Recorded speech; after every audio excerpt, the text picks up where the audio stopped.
ito. Lumalabas ang tunay kong ugali, anak.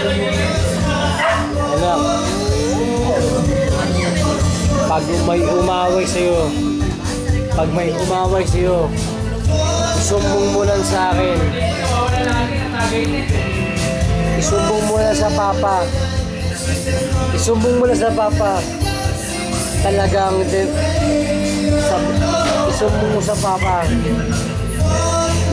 Sabi ko sa'yo, papakain mo na.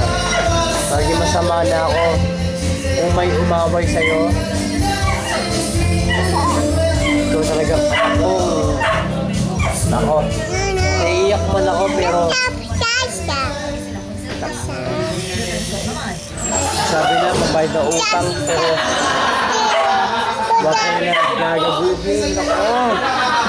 Maniniwala ako na hanggang 40 years malakas pa ako anak. Hindi nila ako kaya. Mahal naman kita anak. I love you. Huwag mong kakahiya. Dahil ang papa mo malakas. Papa mo gwapo. Huwag mong kakahiya. Okay?